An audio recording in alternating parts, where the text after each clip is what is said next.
So, good morning guys. Ito na oh. Tapos na natin si Milo. Ready to ship na ito. Ito siya. Ayan. Mita lang ginamit ko dito. Milo. Ayan.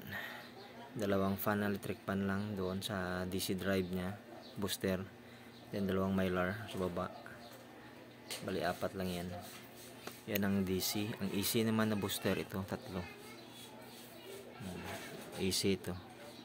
Kaya yung apoy nito color blue o puto white yung lalabas.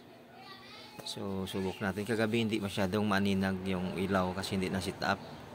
Pero ngayon makita natin siya. 100 volts lang ito, 100 volts. Pero kaya tong nilain tilapia. Pang tilapia rin ito. 2 inches lang yan, oh, dalawa lang laman.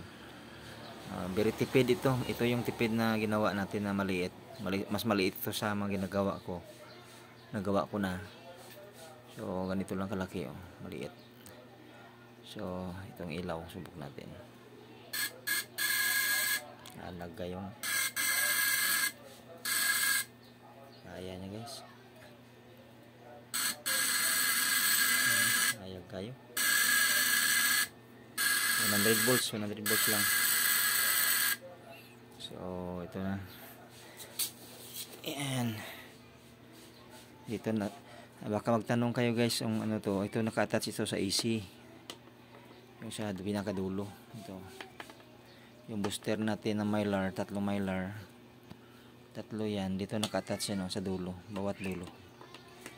Ulo ng rod. Ito yung rod natin. So nasa iba-iba kasi ito, hindi magkapariyo. Ito is 200 volts tatak nya. Yung iba nito is 250. Yan, 250 ang tatak nya. Yung sa gitna nito is 200 something din siguro ito. Iba-iba ito. So kung gusto nyo malaman, ito siya.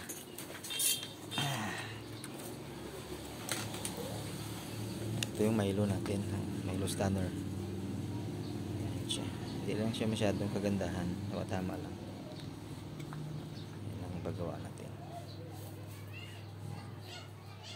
Yan, electric pan, dalawa. Then dalawang mylar. Yan lang ang DC drive nya. Boost up. 100 volts. Okay na to. So for Milo, pag Milo everyday na. Milo everyday.